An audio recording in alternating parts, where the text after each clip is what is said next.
Olá, minhas queridas, tudo bem com vocês? Vamos para a nossa leitura bíblica de hoje, dia 348 de 365 dias. Leremos inicialmente o livro de Jonas, a partir do capítulo 1 até o capítulo 4, todo o capítulo, finalizando a leitura deste livro. Vamos juntas? Diz assim a palavra do Senhor. A palavra do Senhor veio a Jonas, filho de Amitai, dizendo: Levante-se e vá à grande cidade de Nínive e pregue contra ela, porque a sua maldade subiu até a minha presença. Jonas se levantou, mas para fugir da presença do Senhor para Tarsis. Desceu a Jope e encontrou um navio que ia para Tarsis. Pagou a passagem e embarcou no navio para ir com eles para Tarsis, para longe da presença do Senhor. Mas o Senhor lançou sobre o mar um forte vento, e levantou-se uma tempestade tão violenta que parecia que o navio estava a ponto de se despedaçar. Então os marinheiros ficaram com medo e clamaram cada um ao seu Deus. Lançaram no mar a carga que estava no navio, para que ele ficasse mais leve. Jonas, porém, havia descido ao porão do navio. Ali havia se deitado e dormia profundamente. O capitão do navio se aproximou de Jonas e lhe disse: O que está acontecendo com você? Agarrado no sono? Levante-se, invoque o seu Deus. Talvez assim esse Deus se lembre de nós, para que não pereçamos. Os marinheiros diziam uns aos outros: Vamos lançar sortes para descobrir quem é o culpado desse mal que caiu sobre nós. Lançaram sortes e a sorte caiu sobre Jonas. Então lhe disseram: Agora nos diga, quem é o culpado por este mal que nos aconteceu? Qual é a sua ocupação? De onde você vem? Qual é a sua terra? E de que povo você é?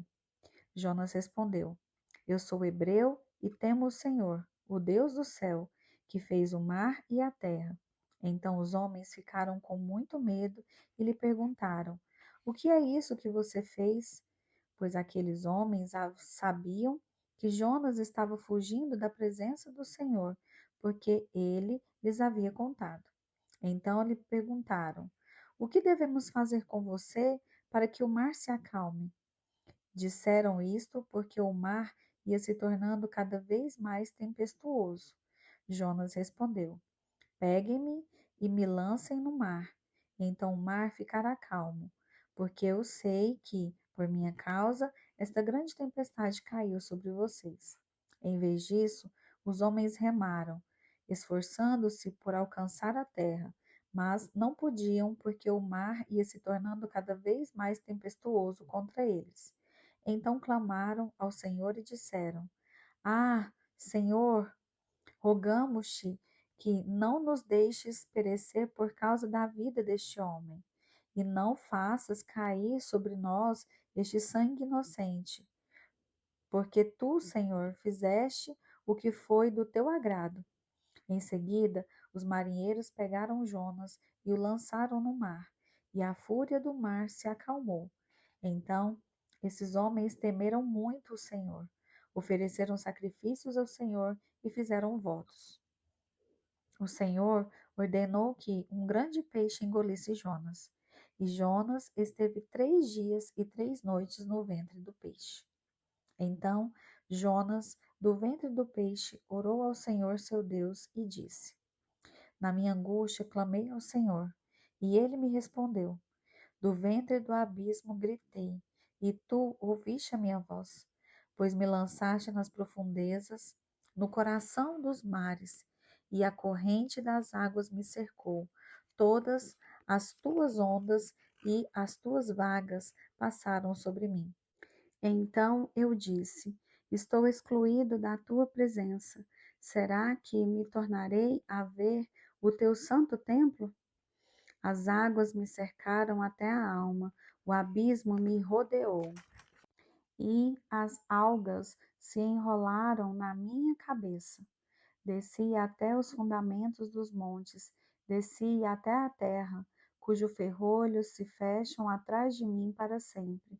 Tu, porém, fizestes a minha vida subir da sepultura, Ó Senhor, meu Deus, quando dentro de mim desfalecia a minha alma, eu me lembrei do Senhor e subiu a ti a minha oração no teu santo templo. Os que adoram ídolos vãos abandonam aquele que lhes é misericordioso.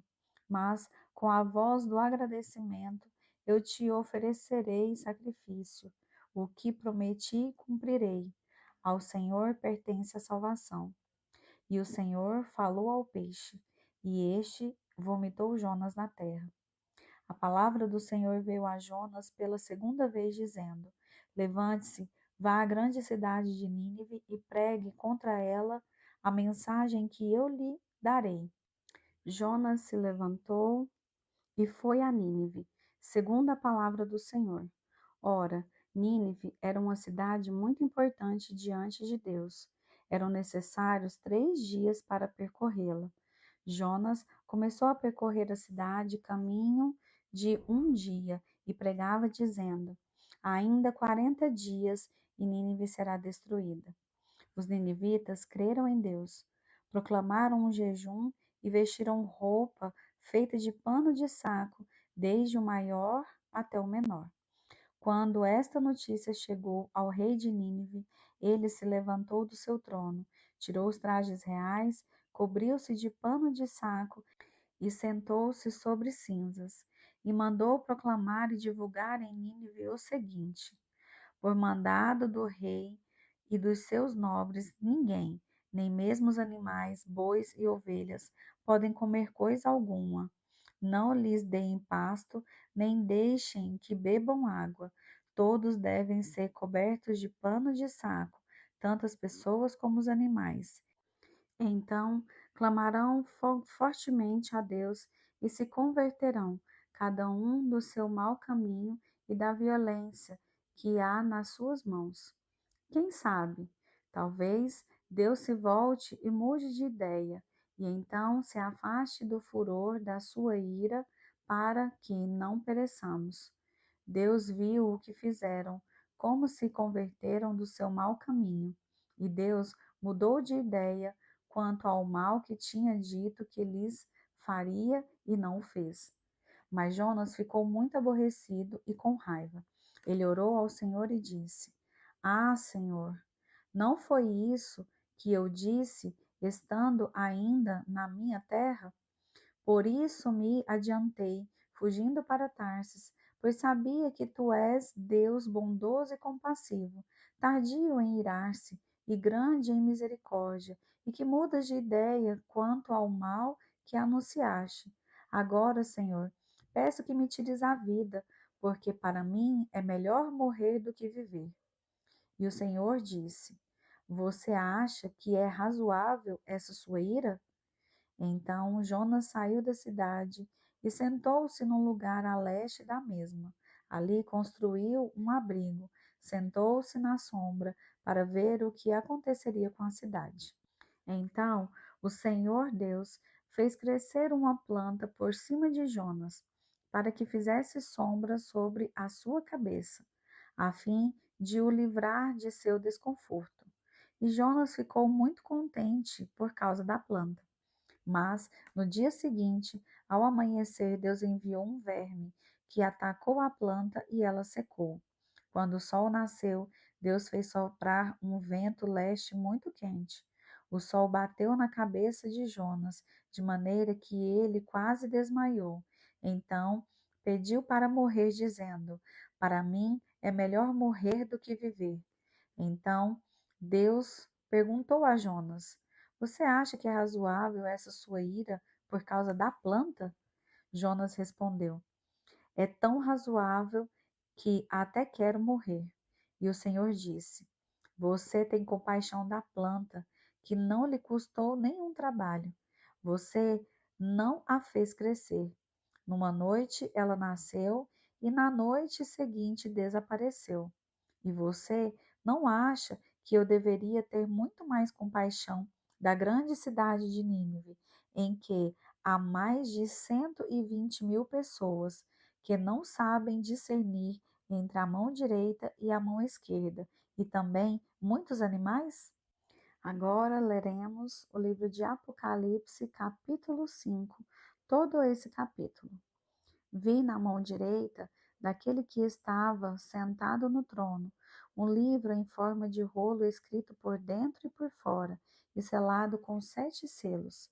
Vi também um anjo forte que proclamava com voz forte: Quem é digno de quebrar os selos e abrir o livro? Ora, nem no céu, nem sobre a terra, nem debaixo da terra, ninguém podia abrir o livro, nem mesmo olhar para ele.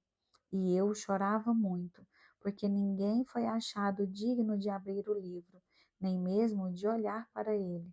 Então um dos anciões me disse: Não chore, eis que o leão da tribo de Judá, a raiz de Davi, venceu para quebrar os 7 selos e abrir o livro. Então vi, no meio do trono, um dos 4 seres viventes, e entre os anciões, em pé, um cordeiro que parecia que tinha sido morto. Ele tinha 7 chifres, bem como 7 olhos, que são os 7 Espíritos de Deus enviados por toda a terra. O cordeiro foi e pegou o livro da mão direita daquele que estava sentado no trono. E quando ele pegou o livro, os 4 seres viventes e os 24 anciões se prostraram diante do cordeiro, tendo cada um deles uma harpa e taça de ouro cheias de incenso, que são as orações dos santos, e cantavam um cântico novo, dizendo: Digno és de pegar o livro e de quebrar os selos, porque foste morto e com o teu sangue compraste para Deus os que procedem de toda tribo, língua, povo e nação. E para o nosso Deus os constituíste reino e sacerdotes, e eles reinarão sobre a terra.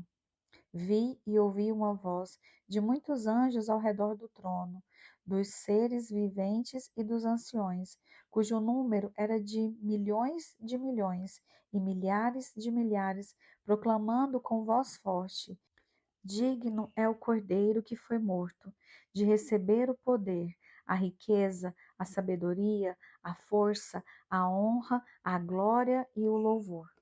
Então ouvi que toda criatura que há no céu e sobre a terra, debaixo da terra e sobre o mar, e tudo o que neles há, estava dizendo: Aquele que está sentado no trono e ao Cordeiro sejam o louvor, a honra, a glória e o domínio para todo sempre. E os 4 seres viventes respondiam: Amém. Também os anciões se prostraram e adoraram. Agora leremos o livro de Salmos, capítulo 133, todo o capítulo. Cântico de peregrinação de Davi. Oh, como é bom e agradável viverem unidos os irmãos! É como o óleo precioso sobre a cabeça, o qual desce pela barba, a barba de Arão, e desce para a gola de suas vestes. É como o orvalho de Hermon, que desce sobre os montes de Sião. Ali o Senhor ordena a sua bênção e a vida para sempre.